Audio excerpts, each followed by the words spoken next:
Buenas noches y muy agradecido por que hayan venido a pesar de las circunstancias. Sabemos que hubiera venido mucha más gente en otra ocasión, pero las cosas son como son y así hay que aceptarlas. Y nada más fuerte, ¿no se oye bien? Pues habrá que hablar más fuerte, sí, sí, más cerca al micrófono para que se me entiendan.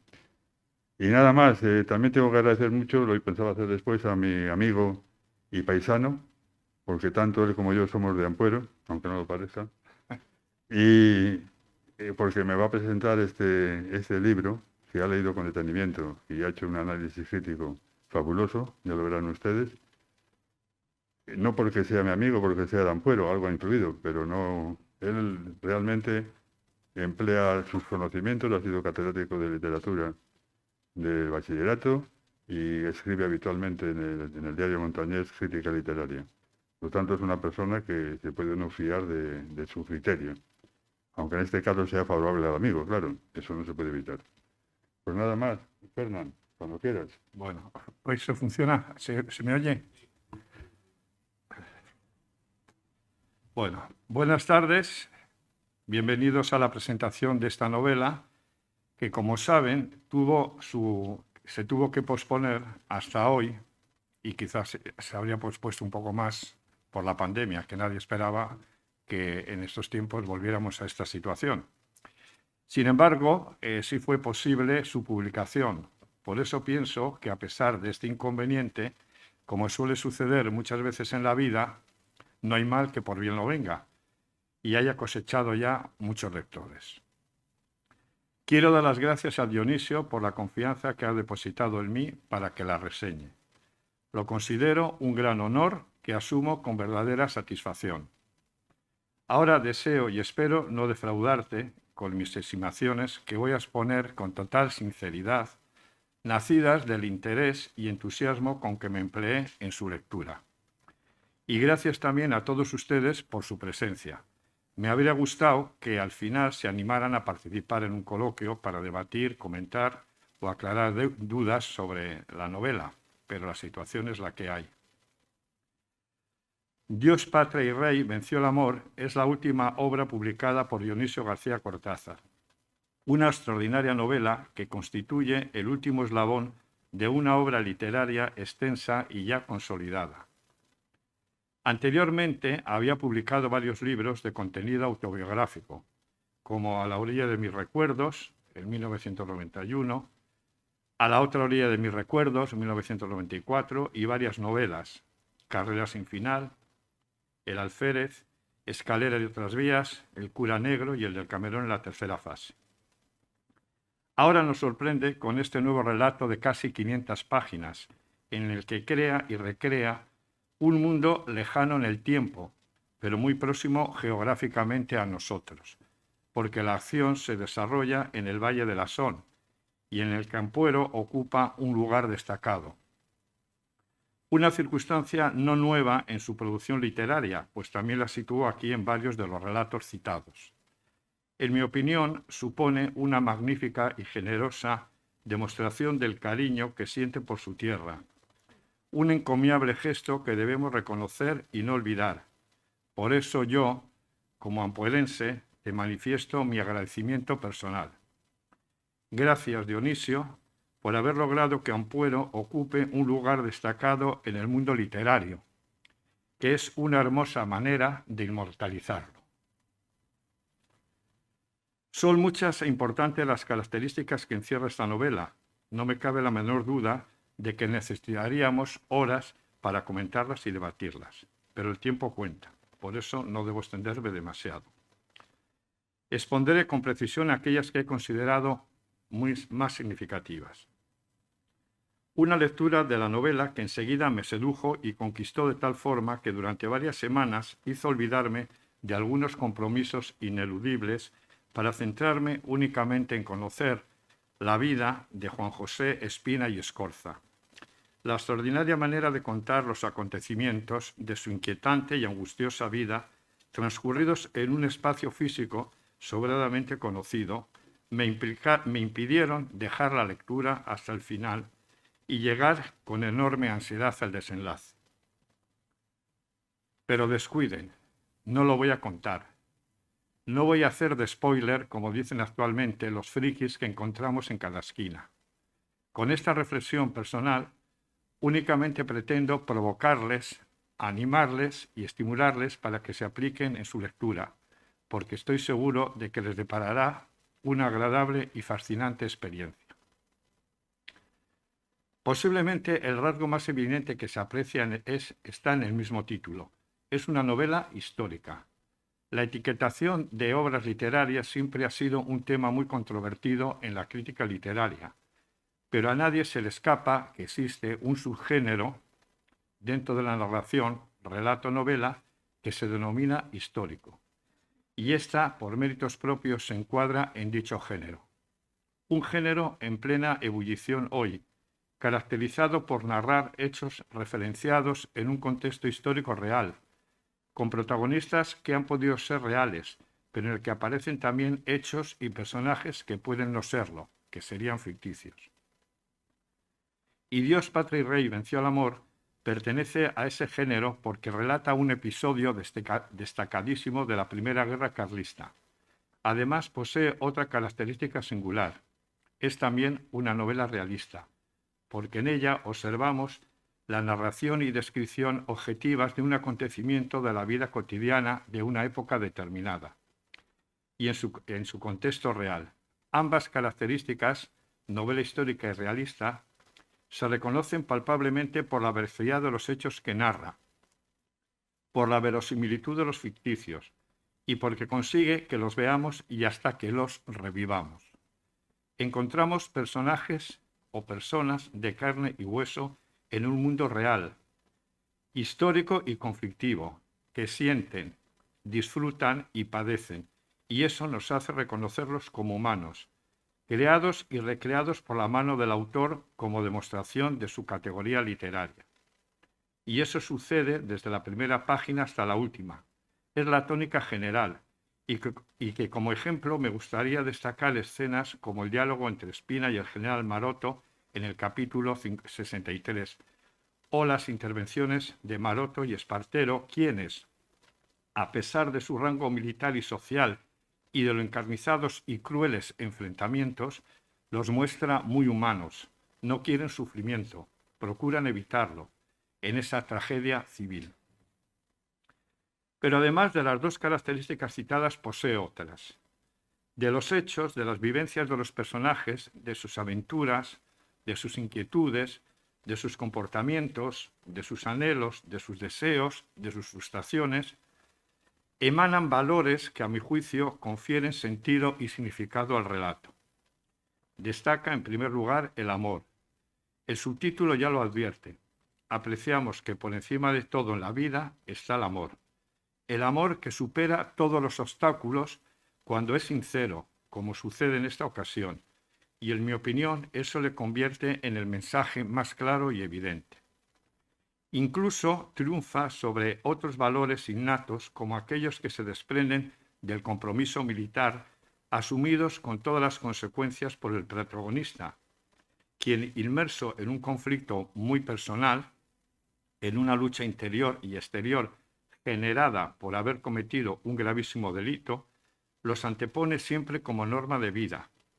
No renuncia nunca a ellos y se mantiene fiel hasta la muerte por defenderlos, como un digno soldado que acata sin objetar las órdenes militares como única autoridad, y eso le erige en un hombre fiel, honrado, valiente, comprometido, íntegro, audaz e intrépido. En mi opinión, su vida responde muy bien al concepto de hombre que Hemingway definió en El viejo y el mar. Dijo esto: el hombre no está hecho para la derrota. Un hombre puede ser destruido, pero no derrotado.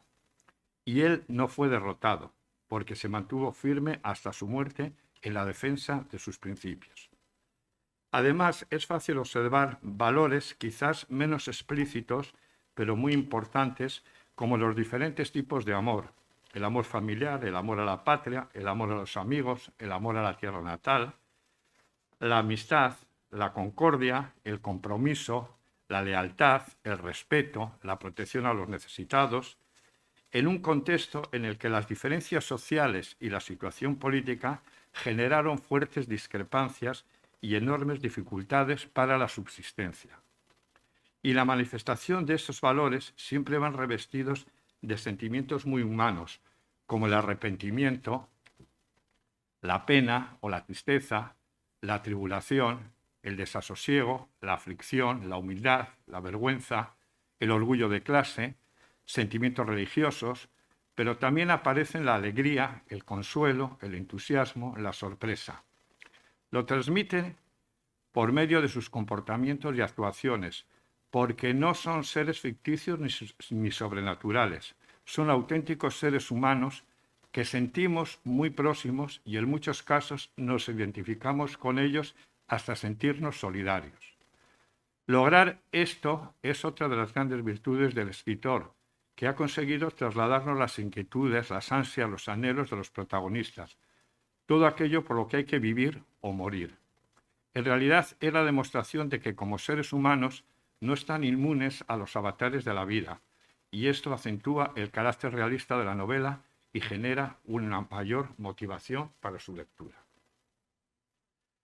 El conocimiento de los personajes, sobre todo los protagonistas principales, constituye otra de las características importantes de la novela, porque sin ellos no hay historia. Destaca el principal, sobre cuya vida transcurre la novela, el ya citado Juan José Espina y Escorza, el representante más notable de Ampuero, máximo representante de la Casa Espina con su escudo propio, el espino y los corazones, sobre el cual pesa una gravísima desgracia, haber asesinado a su mujer María Rosario por celos el 5 de agosto de 1824 en el Palacio de la Bárcena de Ampuero, hecho que conocíamos ya por el cura negro. Una circunstancia que le marcó para siempre. Por ello estuvo en prisión 10 años en un penal de África. Son personajes importantes sus familiares, su madre Gertrudis Escorza de Espina, sus hijos Benito y María Antonia, su hermana Teodora y la otra hermana muerta Nicolasa, la tía Escolástica, su tío Juan, Carolina, su primer amor, su prima, su primera frustración amorosa que le marcó para siempre. Los Espina formaron una saga.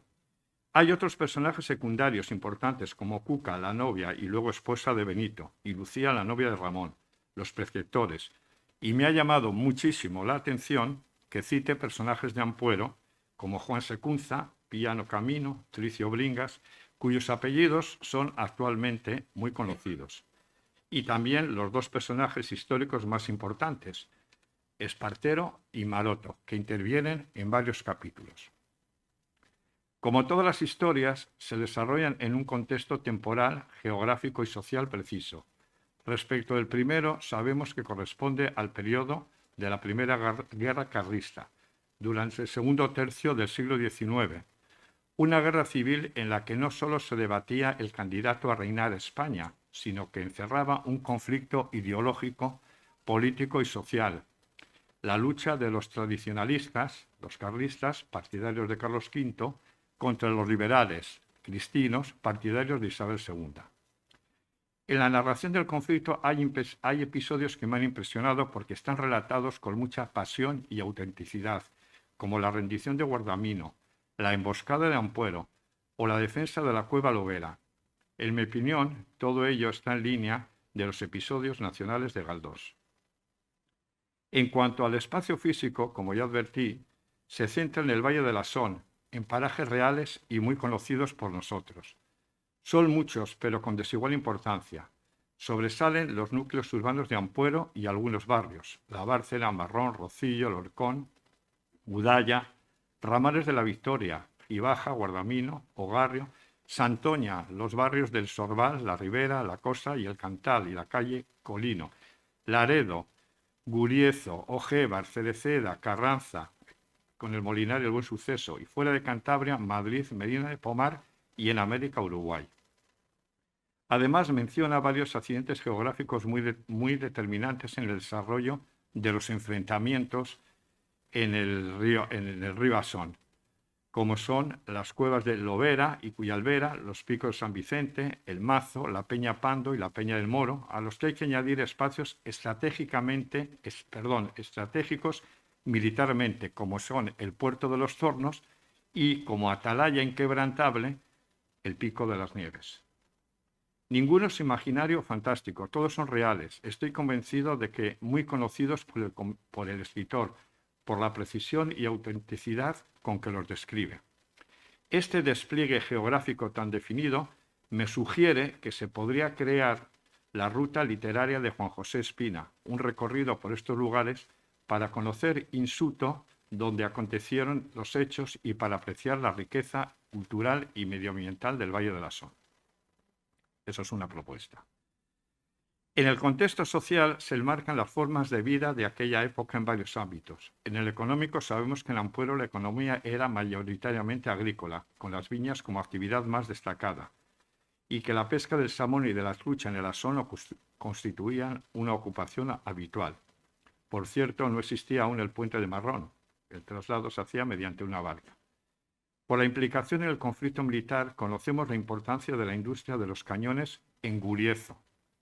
En otro ámbito, los traslados, los viajes se realizaban mediante caballos y carruajes, y ya existía el camino real Santoña-Burgos, mientras que las comunicaciones oficiales y personales se realizaban por carta. Entre las diversiones o distracciones, había momentos para ello a pesar de la guerra. Surgían esparcimientos de carácter costumbrista, cuya tradición se ha mantenido hasta nuestros días, como es el juego del pasabolo. Narra muy bien los emocionantes desafíos en Ogaro y Ampuero. También la víspera del 8 de septiembre o la solemne celebración de la misa del día 8, el Día de la Virgen Niña, del año 1839.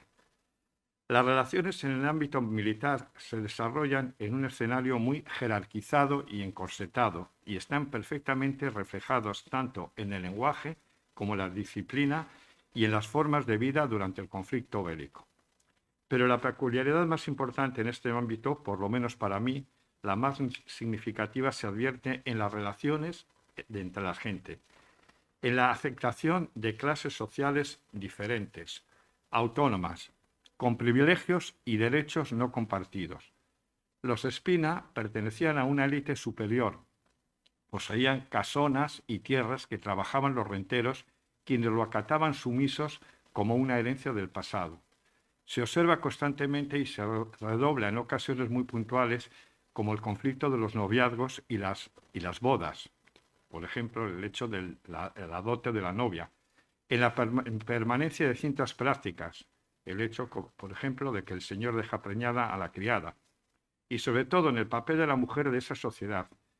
Es muy revelador la naturalidad con que asume y desempeña su papel siempre por detrás del hombre, cuya función en la vida es exclusivamente dedicarse a ser ama de casa, sobre todo las mujeres del pueblo llano.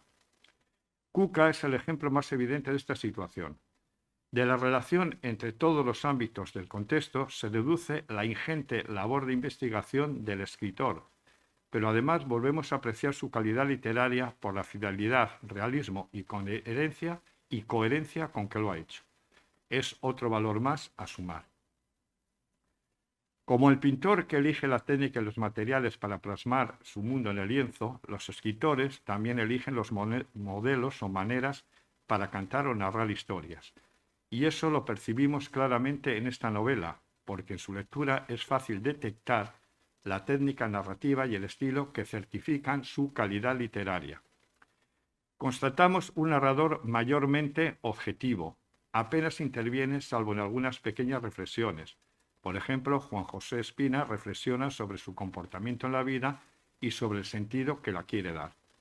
En las descripciones de lugares, algunas espléndidas, como la de la playa de Berria de Santoña o la panorámica del Alto de la Son, porque conocemos prácticamente toda la trama por los abundantes diálogos de los protagonistas, muy vivos, muy bien construidos y coherentes, que la convierte casi en una novela dialogada, y por ello el narrador, es decir, el autor, queda en un segundo plano.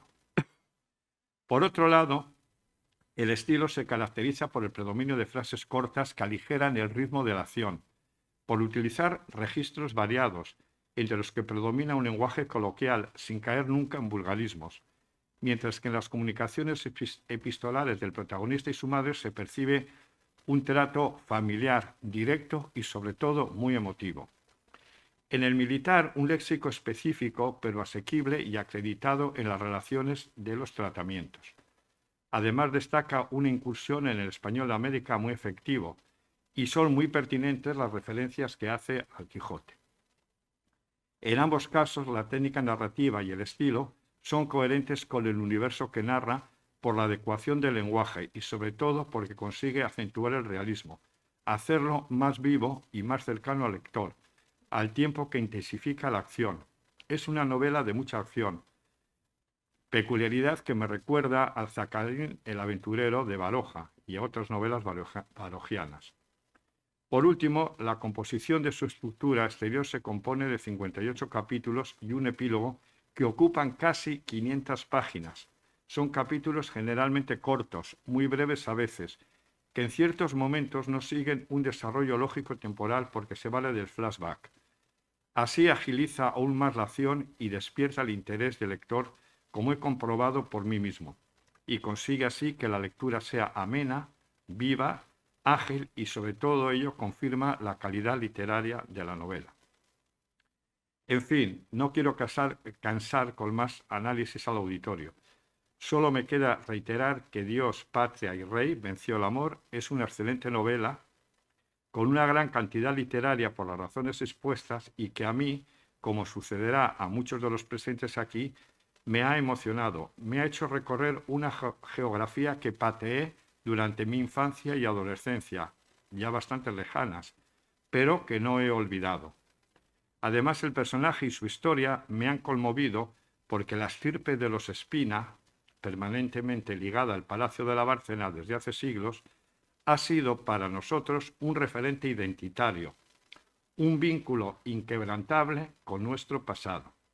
Y he podido experimentar estos sentimientos gracias al magnífico y admirable quehacer literario de su autor. Pero no quiero, no debo y no puedo quedarme en una valoración tan personal, porque la obra como tal supera los límites de su propio ámbito geográfico y el contexto histórico-social para convertirse en una novela con cualidades suficientes para alcanzar un puesto destacado en el panorama nacional de las letras. Pienso que sería acertado proponerla para una versión cinematográfica. No sé lo que opinará el autor. Por último, te felicito una vez más, Dionisio, por esta magnífica novela y deseo que en un futuro, no sé si próximo o lejano, pero siempre antes de que nos llegue otra pandemia, podamos tener la oportunidad y el placer de volver a leer otra novela tuya. Muchas gracias.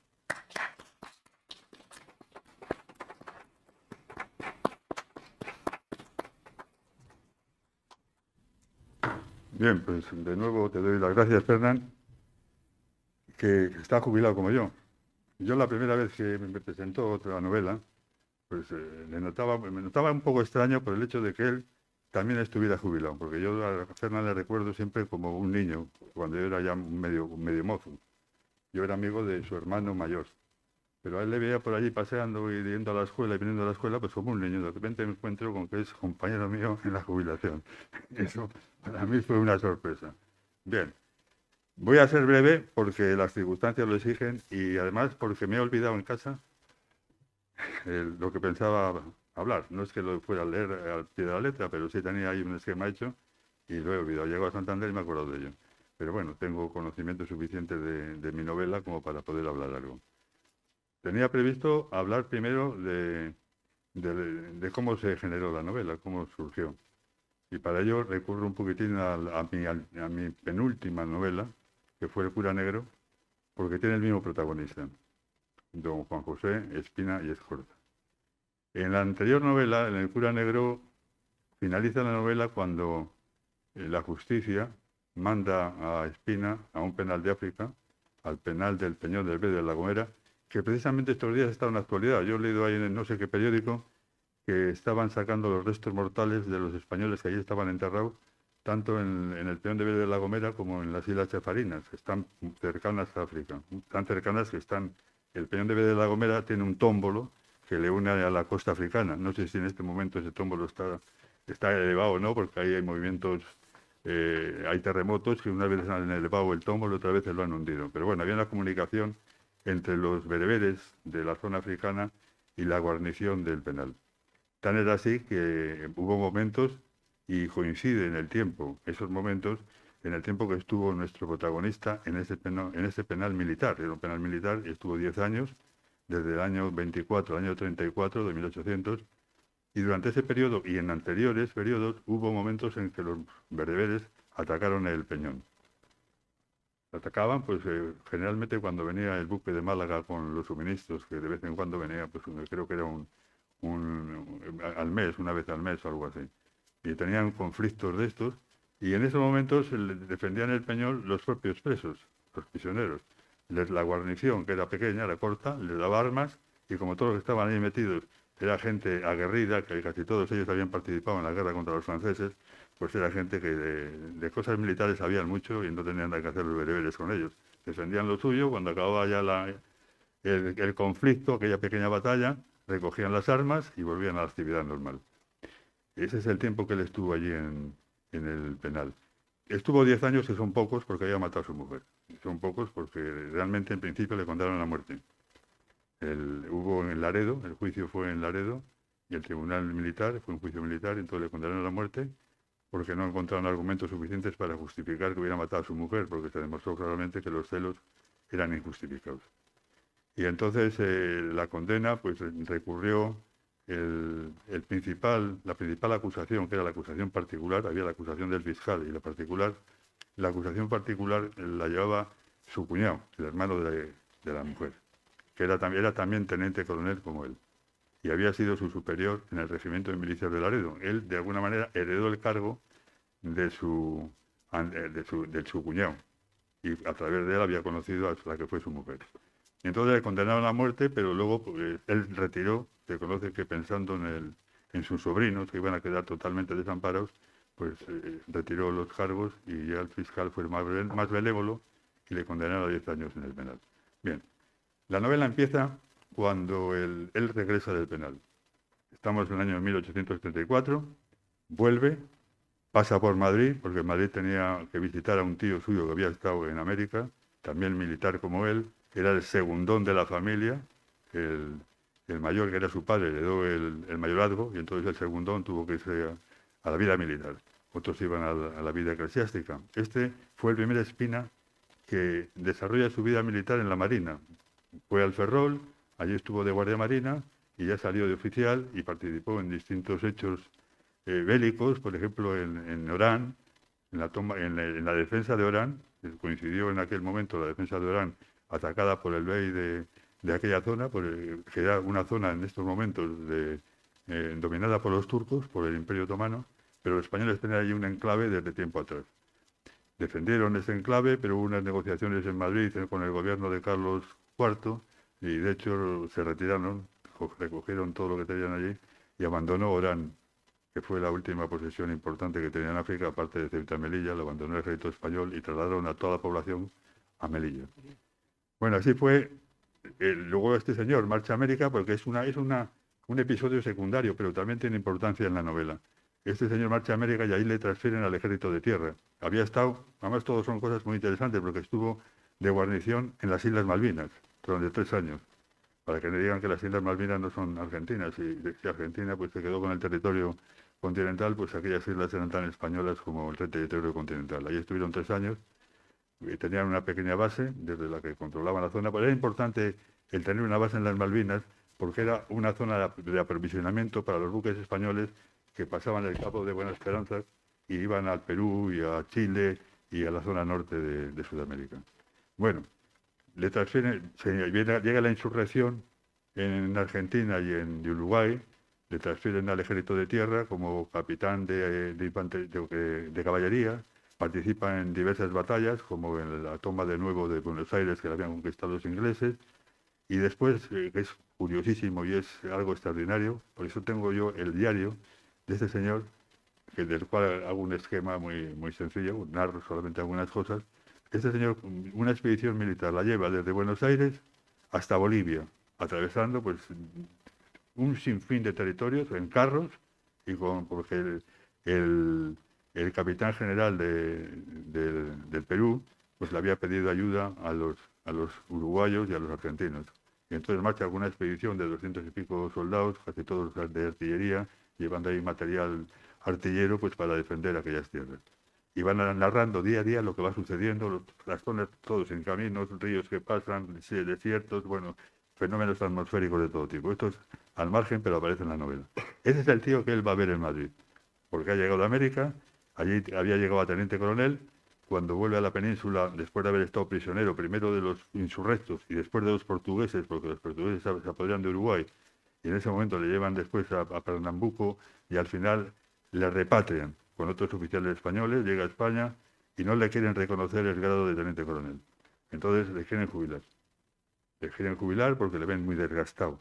Y es cuando él escribe una carta de lo más emocionante que puede haber, criticando a los que juzgan, a los que llegan de América después de haber estado defendiendo a la corona española allí durante años, en las peores circunstancias, porque tienen la cara ajada y no la tienen tan linda y tan limpia como los que han quedado aquí sentados en sus sillones.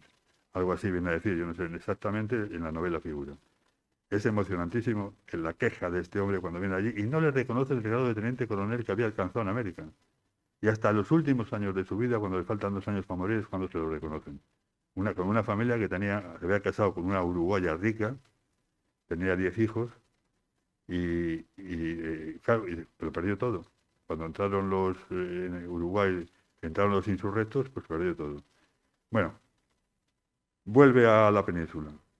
Pasa por Madrid y al llegar a Madrid se encuentra con una ciudad que no es la que él nunca había estado en Madrid, pero no es la ciudad de la que había oído hablar, una ciudad viva en la que había gente por la calle a todas las horas, en la que calesas por la calle, transeúntes, teatros abiertos, figones abiertos, una ciudad muy viva, iluminada, bien iluminada, se encuentra con una ciudad apagada, tan apagada como él, porque es un hombre que llega atormentado, un hombre que regresa del presidio con 53 años y es un viejo atormentado que no tiene otro objetivo en la vida que retirarse a uno de los pueblos donde tienen posesiones, que es Ogarrio, un pueblo del Valle de la Son, en el municipio de Ruesga, que es un pueblecito que está en la margen izquierda de la Son. En aquellos tiempos tendría, qué sé yo, 80 vecinos o 60. Se hablaba de vecinos de casas, porque en aquellos tiempos el vecino era una casa. Podía tener 4 o 5 hijos, además de su mujer, entonces no eran una persona, eran 6, 7, 8, los que fueran. Se contaba por vecinos y los curas contaban por almas. Bueno, pues eso es un hecho de aquella época. Y en ese pueblecito tenía una casona solariega, con escudo también, heredada de una bisabuela suya, y unas fincas, y entonces él pensó pues retirarse allí, dedicarse a la caza y a pasar allí sus últimos años de vida. Eh, Llega a Madrid, habla con el tío, vamos, hay unos diálogos, hablan mucho de la zona de Americana, etcétera, etcétera, todo eso, claro, es ficticio, pero yo en la novela, además de los hechos históricos, lo que cuento de mi imaginación es verosímil. Siempre procuro hablar de lo que podría haber hecho. Si yo no sé que lo hizo o no, pero sí podría haberlo hecho, porque va enlazado con todo lo que sí hizo. Y claro, ¿qué había pasado en Madrid para encontrar una ciudad tan apagada? Pues habían pasado varias cosas. Primero, la epidemia de cólera. Había llegado a España una epidemia de cólera en el año 34, que entró por Vigo, con unos buques ingleses, se extendió por todo el país y llegó a Madrid. Y al llegar a Madrid atacó principalmente a los barrios más populares, donde la gente se agolpaba, y entonces, claro, había un ambiente muy negativo en la población, muy en contra de todas las autoridades. La familia real no se le ocurre otra cosa más que, seguramente aconsejados por el gobierno, el presidente del gobierno era Martínez de la Rosa, la reina era una niñuca, y se marcharon, o se fueron, o se escaparon al Palacio de la Granja, que no está muy lejos de Madrid, pero se apartaron de la vida ciudadana y dejaron el gobierno militar de la ciudad pues, a un general inepto, un tal general San Martín. Entonces, uno de estos días ocurrió que el pueblo, en la zona de los barrios de la Plaza de la Cebada de Madrid, en aquella zona popular, pues alguien dijo que los frailes habían envenenado las aguas y que ese era el origen de la enfermedad que estaban padeciendo y por el que moría tanta gente. Y entonces otro dijo, pues vamos a los conventos a por ellos. La cosa es que se originó un motín tremendo, tremendo, en el que la gente, pues con palos, cuchillos, hachas, con todas las herramientas, fueron a los conventos a cepillarse a los frailes. Y el primer sitio donde fueron fue a la Basílica de San Francisco, esa iglesia tan bonita, que tenía allí un convento de pues, franciscanos, serían franciscanos, y en total, y después fueron al Colegio Imperial, que era de los jesuitas, y así atacaron todos los conventos de Madrid y mataron a 70 y tantos frailes. Casi todos los que sufrieron las consecuencias del motín fueron muertos, porque claro, ahí no perdonaban a uno. Cuando cogían a uno, él se moría, pero de todas. A unos los mataron en los claustros, a otros en la misma basílica, a otros en los pasillos, a otros en la calle. Fue tremendo. Entonces eso, claro, había creado en la gente, pues sobre todo en la burguesía, pues un temor tremendo, ¿no? Porque había su lado, nadie había puesto nada en contra de aquello. Durante ese día el general San Martín, que tenía 10.000 hombres en Madrid, una guarnición de 10.000 hombres, parte de ellos, el regimiento de la princesa, estaban acantonados justamente en las dependencias del monasterio de la Basílica de San Francisco, o sea que lo tenían a mano, y además participaron algunos soldados en el motín.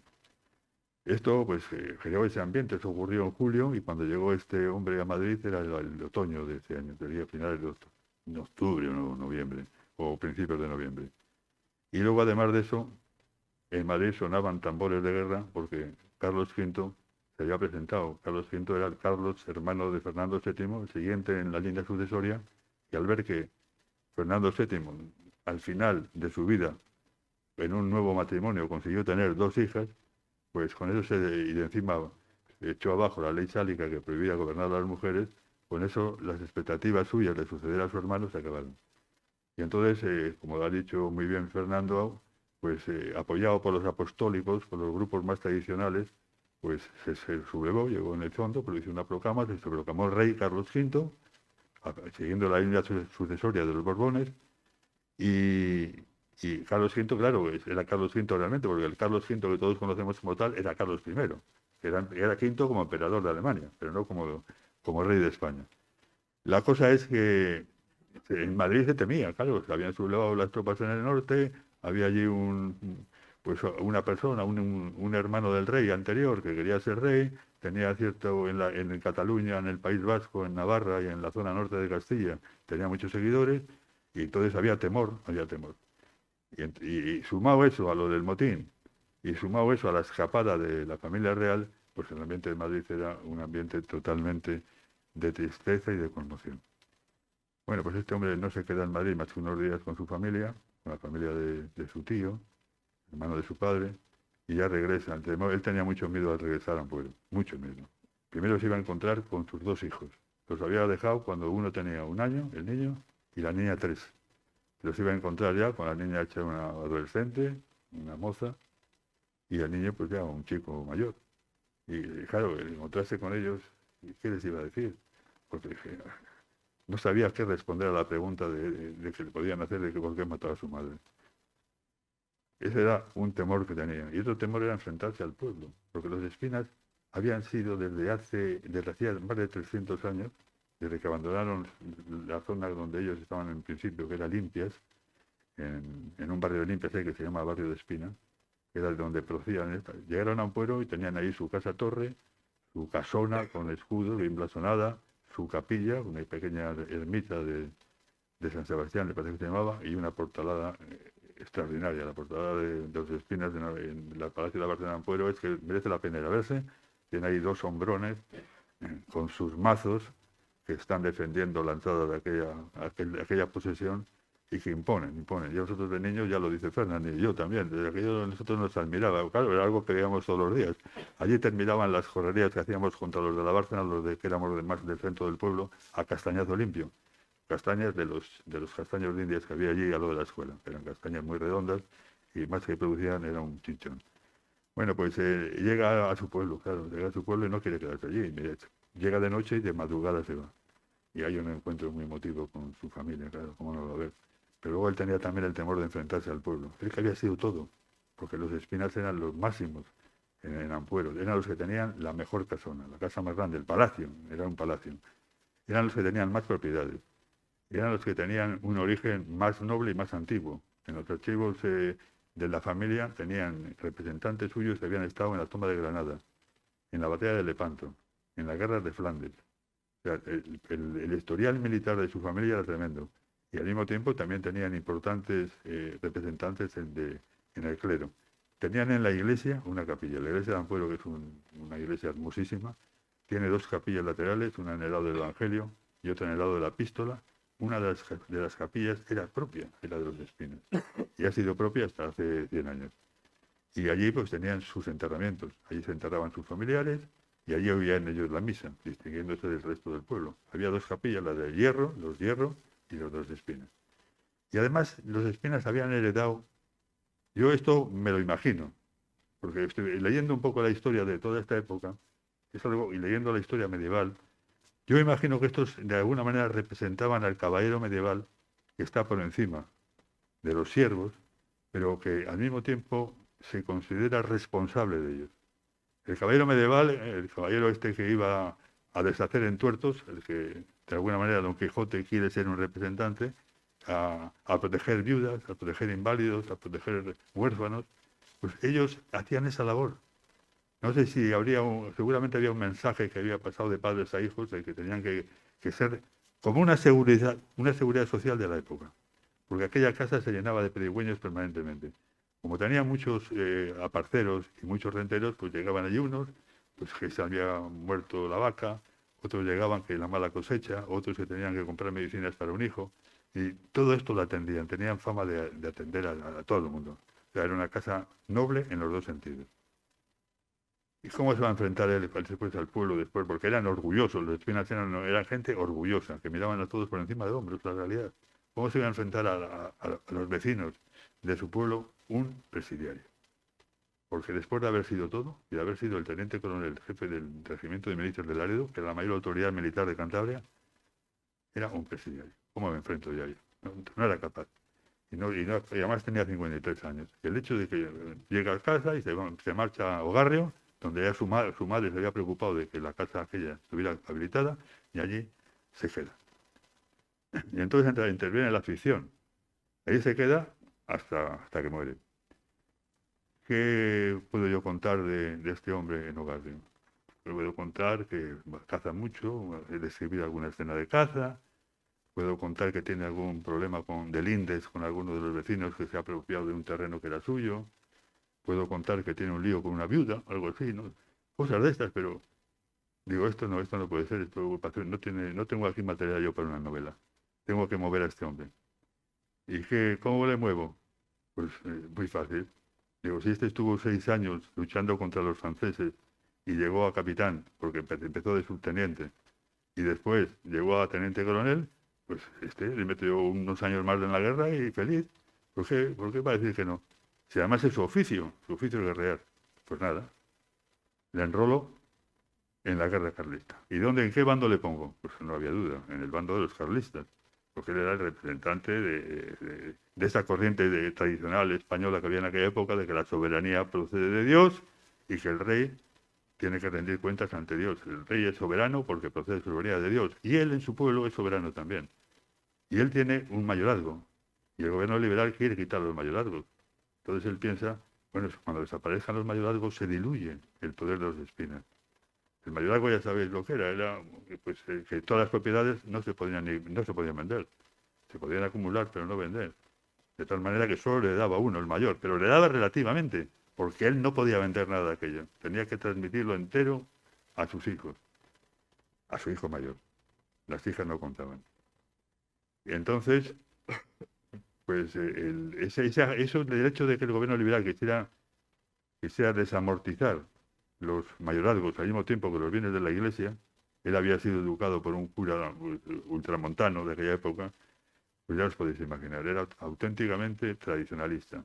No eran los fueros lo que defendían los carlistas cántabros, porque realmente aquí no había un movimiento foralista como lo había en el País Vasco, pero sí defendían la tradición, la soberanía del rey. El rey no tiene que rendir cuentas en unas cortes, las cortes no son necesarias, el rey es el rey, porque lo han puesto Dios ahí, y nosotros somos también en nuestros pueblos representantes de esa soberanía.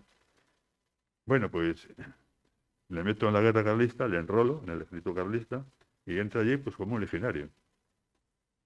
Él había sido desposeído de su grado de teniente coronel, le habían quitado las medallas, y entonces era pues, un civil cualquiera. Se presenta allí con 53 años a alistarse en el ejército carlista en Carranza. La Junta Gubernativa Cántabra tenía la sede en Carranza, en el Molinar, uno de los barrios. Y bueno, y a partir de ahí pues empiezan sus aventuras. Un hombre de 53 años le vas a mandar al frente primero, entonces le nombran sargento porque veían que algo sabía. Él allí se presenta con un nombre falso. Y después pues ya es lo demás no lo puedo contar porque viene en la novela. Bueno, pues entonces tenemos un protagonista, yo ya tenía el protagonista, un teniente coronel, con todos estos antecedentes, pues tenía una historia que era la guerra carlista, reduje el espacio geográfico al Valle de la Son, porque fue donde realmente en Cantabria hubo guerra, porque en el resto de la región apenas se notó, pero allí sí, porque estaba Ramales, que era un centro importante carlista, habían edificado allí un inmenso fortín en una colina que hay encima de Ramales, que se llama Guardamino, ahí era un fuerte inmenso y bien hecho, y luego habían fortificado dos casonas del centro de la villa, el Palacio de Revillagigedo y el Palacio de Orense. Entonces tenían allí, y luego tenían fortificado todas las cimas, los montes más importantes que rodean Ramales. Espartero quería acabar de una vez la guerra. Le llevaban ya 4 años o 5 de guerra y había que acabar con las fuerzas de Maroto. Y tenía un ejército, el ejército del norte, liberal, porque no voy a contar el resto de la guerra carlista. Lo había acantonado en el norte de Burgos, entre Medina de Pomar y Villarcayo y los pueblos de alrededor, tenía 20.000 hombres. Y había que conquistar Ramales, porque Ramales no solamente era un núcleo importante de los carlistas, sino que desde allí hacían pues expediciones por toda Trasmiera, por el resto de Cantabria, y tenían previsto que la sublevación llegara a Galicia y Asturias.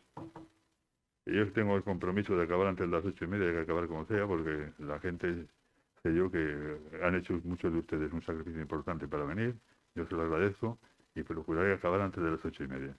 Bueno, pues esas eran las circunstancias de guerra que teníamos. El Valle de la Son era una... Bueno, sí.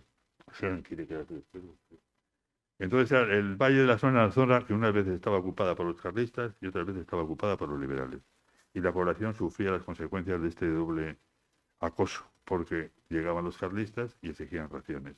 En aquella época Napoleón había instituido que los ejércitos tenían que comer de lo que había por donde estaban, que no había que llevar de otro lado los suministros. Llegaban los carlistas y pedían raciones y además reclutaban a los mozos que tuvieran edad de servir.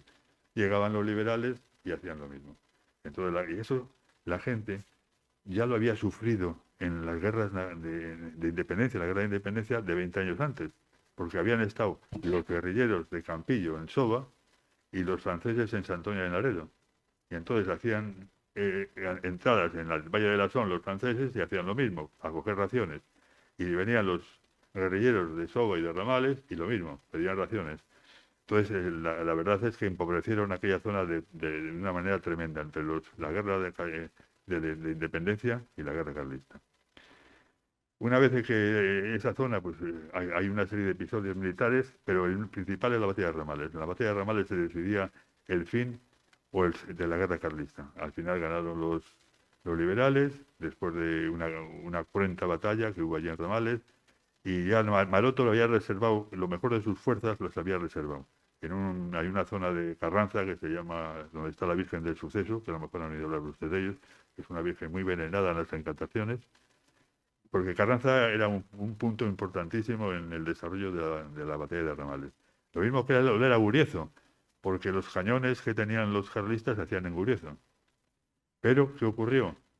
Y si tuvieron, a pesar de que esto no le va a gustar mucho a Zacarías, ocurrió que no eran de buena calidad. No habían empleado hierros de buena calidad y durante el conflicto reventó un cañón en el fuerte de Guardamino, y mató pues como a 15 artilleros.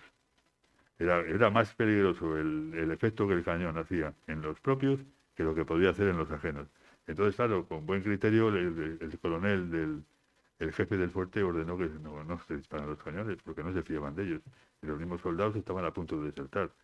Era tremendo tener un cañón que le das fuego y no sabes si va a explotar o va a salir la bala disparada, que era tremendo. Se habían hecho en Guret.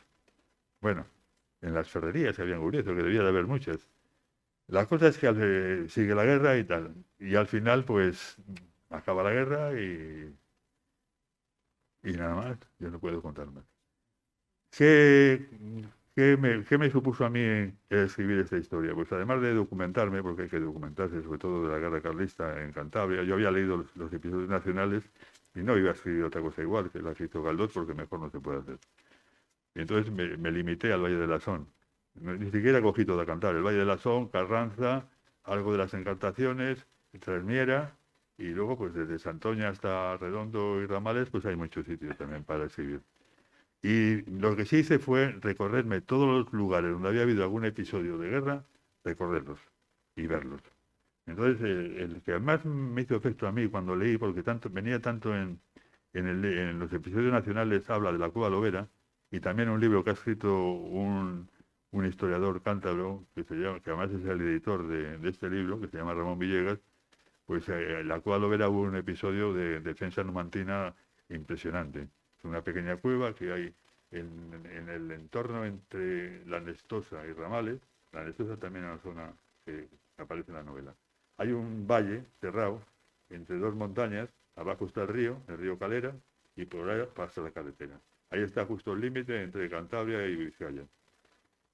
Y hay una cueva allí en un desnivel, pues a lo mejor del 40%, como a unos 80 metros sobre el nivel del río, y allí habían establecido los carlistas con un pequeño cañón, un pelotón de carlistas, veintitantos, al mando de un teniente y de un sargento, se habían establecido allí para impedir que las tropas de Espartero pudieran bajar hasta Ramales por la carretera. Desde allí se domina la carretera. Entonces yo quise conocer el sitio. Después de haber leído esto, me fui allí en el coche, aparqué en el cementerio de la Nestosa, que es el único sitio donde me pude meter, que está allí mismo, y estuve mirando, pues tiene que ser esta, ya calculé por las cuevas, hay varias cuevas, digo, tiene que ser aquella por la forma y tal, pero no sabía cómo llegar hasta allí, bajé al río, era imposible, hay una vegetación allí que aquello se cierra como una selva virgen. Entonces volví hacia el coche, yo casi desanimado, y había ahí una pareja con el jeep, al lado del cementerio, una pareja de la China, justo ahí está el límite, ahí habían parado ellos a charlar o qué sé yo qué. Y les pregunté a ver si sabían. Dicen, no, eso no es territorio nuestro. Me dicen, eso pertenece a SOBA. Digo, no, si no es por saber si ustedes saben cómo se puede subir hasta allá arriba y tal. Dice, mire, pregunte ahí en ese barrio que hay abajo, que se llama La Pared, a ver si ellos saben algo del acceso. Y ahí había dos paisanos sentados, de estos que están sentados a la orilla de la carretera viendo pasar los coches. Son dos jubilados que viven en Ramales, pero tienen allí las propiedades, porque las han tenido siempre allí, tienen 4 vacucas, unas gallinas, y suben todos los días. Y después están un rato con sus animales y luego se sientan a ver pasar coches, que es muy entretenido. Hablé con ellos y resulta que uno de ellos, que había nacido allí, de niño, tenían cabras y las cabras habían pasado por aquella zona, habían estado en la cueva y conocían todo aquello perfectamente. Y me dice, hay un señor en Ramales que es un antiguo militar o un militar jubilado que ha venido aquí y ha preguntado lo mismo que usted. Digo, coño, ¿y dónde vive? Pues al final pude ponerme en contacto con el otro y el otro pues ilusionado en ir conmigo y a ver si íbamos los dos a la cueva. Y se prestaron los vecinos a venir con nosotros. Y entonces subimos 4. Bueno, la subida aquella fue, no quiero jactarme de algo, pero vamos, aquello una odisea, porque además de ser una pendiente tremenda y estar llena de árgumas por todos los lados, el suelo es un canchal. Son piedras que a lo largo de la historia han ido cayendo de la montaña y forman un piso deslizante. Entonces, no tienes dónde agarrarte. En las piedras no te puedes agarrar porque marchas con ellas hasta el río. Solo te puedes agarrar en los arbustos, pero muchos son espinosos. Y algunos no están cerca. Bueno, es de miedo, pero conseguimos llegar. Entonces ahí yo me hice ya una idea de cómo podían establecer la defensa los carlistas. Y después ya ellos se animaron conmigo y fuimos recorriendo. Cada día que íbamos un día a la semana al monte, pues todos los montes donde hubo batalla. Y es importante porque vas conociéndolos, los puedes describir porque has estado allí, porque has sufrido subiendo. Pues te puedes imaginar lo que pudo sufrir un soldado que iba a atacar, los que estaban en el pico de arriba, a pecho descubierto, metiéndose entre las rocas, porque allí no valía la artillería. Pues eso te sirve mucho para la hora de escribir la novela, el conocer el lugar, conocer in situ dónde se desarrollan las batallas. Y nada más, no voy a contar más porque veo que vamos llegando a las 8:30 y no tengo más que... Podría contar más cosas. Casi me ha venido bien haberme olvidado porque de esa manera he sido más breve. Y ahora, pues, me decía Fernán que si quieren hacer alguna pregunta, podemos intentar responder. Si quieren ustedes hacer alguna pregunta. ¿Ves? Bueno, me vais a caer.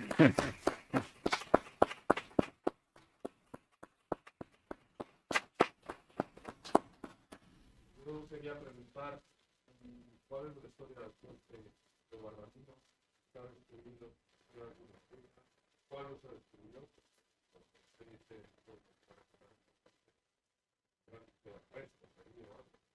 No hay nada.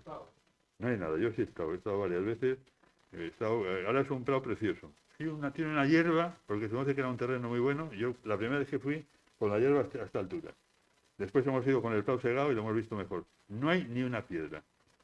Los carlistas, cuando lo abandonaron, porque los carlistas, después de que ya veían que no había nada que hacer, Maroto, el general, porque el que era el coronel del fuerte no quería rendirse, él estaba dispuesto a morir con todos los que estaban dentro. Entonces el general Maroto le exigió que rindieran, pero había hecho unas negociaciones con Espartero, porque lo que decía Fernán, había cierta caballerosidad entre los dirigentes de los dos ejércitos. Se respetaban y cuando había un acuerdo lo respetaban. Y eso que fue una guerra muy sangrienta. Bueno, pues el hecho es que ese fuerte lo habían construido los carlistas a lo largo de 4 o 5 años, en una colina que domina toda aquella zona perfectamente. Cuando acabó la guerra, los liberales le destruyeron absolutamente por temor a que hubiera surgido un levantamiento y volvieran otra vez a apoderarse de él. O sea, desapareció el fuerte. Y ahora es que no queda ni una piedra para decir. A mí me vino allí uno que fue alcalde de Ramales, que es el dueño del Prado, uno que fue alcalde hace ya años, y me enseñó el lugar exacto donde pudo estar el fuerte, que es la zona más alta. Pero de él no hay ni rastro. ¿Qué relación tiene lo que se pudo decir?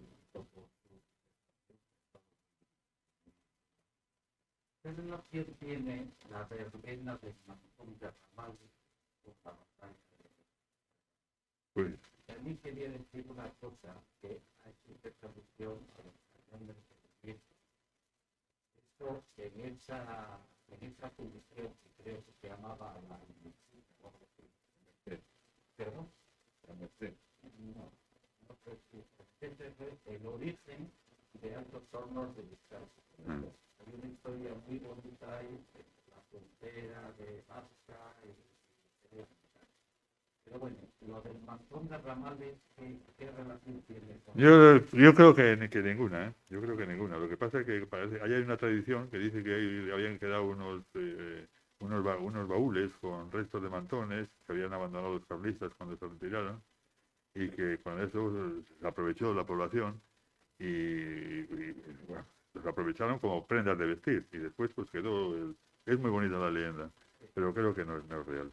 Entonces se han aprovechado de ella y lo han hecho. Porque lo que es real es que el pueblo de Ramales desapareció. Tal fue la batalla que solo quedó la iglesia. Porque a la iglesia la respetaban los carlistas más que los liberales.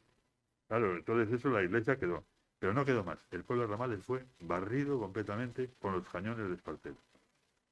Y antes no lo he dicho, pero ya lo puedo decir ahora. Espartero tenía un ejército muy superior.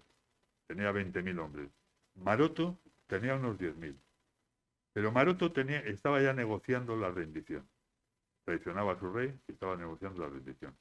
¿Por qué? Porque las condiciones que les ofrecían después de 6 años de guerra estaban todos muy cansados. Y los liberales les ofrecieron a los mandos que conservaban el grado, el que era general seguiría siendo general del ejército de la reina, y además las condecoraciones, los sueldos y todo. Entonces los generales que rodeaban a Maroto, que era el jefe, pues le exigían, a ver, oye, ¿qué hacemos aquí? Y Maroto tenía 20 batallones que no entraron en batalla. Los tenía reservados en el pueblo este que acabo de decir antes, en ese barrio de Ramales donde está la Virgen. No, en el suceso. en la Virgen del Suceso. En Carranza, sí. Es que ahí estaban acantonados. Y entonces no intervinieron, porque quería conservarlos para la negociación. Porque claro, ¿cómo va a negociar un ejército derrotado? Entonces él negoció como un ejército no derrotado. Tenía 20 batallones, pongamos que cada batallón tenía 500 hombres, pues era una fuerza importante. Y entonces Espartero, y lo mismo que todos los liberales, querían acabar la guerra de una vez. Entonces eso fue lo que le favoreció. Por eso es por lo que no ayudó al fuerte Maroto. Al otro no intervino cuando el fuerte fue sitiado. Se quedó replegado. Le achacaron cobardía, sobre todo los más tradicionalistas. Pero realmente no era un cobarde, lo que quiso defender a sus hombres, porque siempre se distinguió por la defensa que se hacía de sus hombres y de sus generales. Pero luego al final, pues la historia la ha juzgado como un traidor. Y no lo era. Él fue un hombre valiente, estuvo en América luchando contra los independentistas, lo mismo que Espartero, qué casualidad que los dos lucharon en América y todos los dos alcanzaron allí, pues lo mismo que los africanistas previamente a la guerra española, pues que también se hicieron en la guerra de África contra los moros, pues estos se hicieron en las guerras americanas, los militares más notables que después intervinieron en las guerras carlistas. Así es la vida. Es una guerra civil, sí. Una guerra civil que fue motivada, pues, no precisamente por las líneas sucesorias, sino que había ya el latente un movimiento en contra de los liberales, en mantener la monarquía tradicional. La monarquía en la que el rey es el soberano y aquí el que manda soy yo, tipo Luis XIV. Y ahí está el Dios Padre Rey, que es muy bonito. Yo la verdad es que esto es una confidencia que hago yo. Yo nunca me he distinguido por ser tan conservador como eran los carlistas, pero yo después de haber leído y de haber escrito y de haber visto el valor y cómo defendían a ultranza los suyos, los carlistas, yo les admiro en parte, ¿eh? A veces me identificaba con ellos. Porque lo de la Cueva de la Hoguera, ese episodio de la guerra que aparece varias veces en varios capítulos, fue una defensa numantina. Ahí no, sabían que no iba a quedar nadie vivo. Y aguantaron hasta el final, hasta que ya realmente no había nadie vivo. Eso demuestra un valor. Además ellos estaban, pues eso, convencidos de que esa era su misión, defender aquello hasta morir. Y no uno, sino la fuerza que estaba ahí establecida. Y así lo vas viendo, pues entonces claro, de alguna manera, el propio autor, pues se va influenciando también. Entonces al final hay una simbiosis entre el autor y su protagonista. Hay una simbiosis, aunque no quieras. Yo al final, algunas veces lo he dicho también esto, y Fernando lo sabe, y al final me parece, cuando estoy escribiendo la novela, sobre todo la última parte, me parece que me están dictando, que me dictan lo que tengo que escribir. Pues ya me sale solo, es que me lo van dictando, no tengo que pensar en ello, me siento, pum, pum, pum, pum, pum. ¿Y por qué? Porque realmente ya te has identificado tanto con aquella gente, con aquellos protagonistas, que te sale solo. Bueno, pues si no hay más preguntas... Sí, espera, que el señor que está...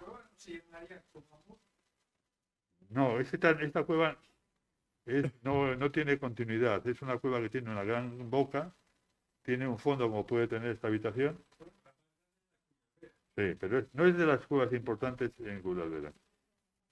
Cuyalvera es una cueva importante, es la más grande o la segunda más grande de España. Pero luego las cuevas prehistóricas de Ramales están encima de Cuyalvera. Ahí están Covalanas, que son donde tienen, sí, y esas son las que tienen pinturas. Y esta, que está pegada a Ramales, no es de Ramales, es del Ayuntamiento de Soba, porque el Soba llega hasta ahí. Y entonces en esta cueva, en teoría, no hay nada. Pero yo les voy a hacer una confidencia. No me importa porque hace un año que lo he denunciado y como no han aparecido por allí, pues puedo hacer confidencias. Espero que no salga de aquí, ¿eh? Yo uno de los días miré, pues, un abrigo tan grande, a ver si había alguna pintura. Y como estuvimos varias veces, porque nos quedaba siempre, vamos a ver otra vez. Porque hay una leyenda allí de que se han llevado restos, sí, por lo visto ha habido mucha gente que ha entrado en la cueva a principios del siglo XX a llevarse restos de cascotes, cosas que había por allí. Y entonces vi una zona allí en la piedra, pero difuminada como de una cara. Y yo estoy seguro que aquello era una cara de un carlista, porque se ve hasta la boina. Se van esa boina grande, por una borla, colgando. Y debajo de esa cara, pues tengo varias fotografías de ella, la cogí varios planos. Y me apareció allí una cosa que no había visto yo, pero que aparece en la fotografía. Un grabado de un caballo, y una cabeza de un caballo. Precioso. Grabado en la piedra. Con su crin, su cabeza como bien dibujaban como de maravilla aquella gente prehistórica, y ahí está. Pero digo que no diga nada, pero no sé que siempre puede haber algún de estos desaprensivos que vaya capaz de tapar aquello. Eso hay en aquella cueva. Que no es de Ramales, que es de Soba, pero está pegada de Ramales. A ver, saca, cuenta. casi emocionado, que muy bien, y eso tenemos que repetirlo en el Palacio de Espina de Paz. Pero ya, yo ya lo presenté el libro en Ampuero. Sí. Y además no lo presentamos en el Palacio, lo presenté en la Casa de Cultura, por lo mismo que hoy, por miedo a la pandemia dichosa, y entonces ahí prepararon la Casa de Cultura, lo mismo que está aquí, muy separada la gente, pues, y luego en Ramales me pasó lo mismo, también lo presenté en Ramales, pero en Ramales hubo menos prevención, porque no se puede usar el ayuntamiento, entonces ahí se sentó la gente, estaba lleno el local, el de la Casa de Cultura, y no hubo problemas de... Pero claro, hoy, yo, vamos, no sé cómo han venido ustedes, ¿eh? Yo porque tenía obligación de venir, pero que si no, no vengo. O sea, que es que realmente, tal y como nos lo están poniendo, esto es de miedo. Pero cuando veníamos andando, porque hemos dejado el coche en la casa de los cachavos y veníamos andando, y luego hemos entrado aquí, yo pensaba, hay más riesgo de coger el coronavirus en cualquier cafetería, todas estas están colmadas, porque si realmente estaba todo colmado, que donde vamos nosotros. Y es verdad. Porque estaban ahí, vas pasando por cafeterías y está todo el mundo ahí hablando, esto, lo otro, pues, las mesas llenas. Y sin Digo, mascarilla. y sin mascarilla. Bueno, pues muchas gracias. Ya, por si alguien quiere comprar el libro, vale 20 euros. Y el libro no, la novela. No me gusta decir el libro y lo digo. Y ahí fuera hay una mesa donde pueden ustedes hacerse con uno de ellos. Bueno, nada más.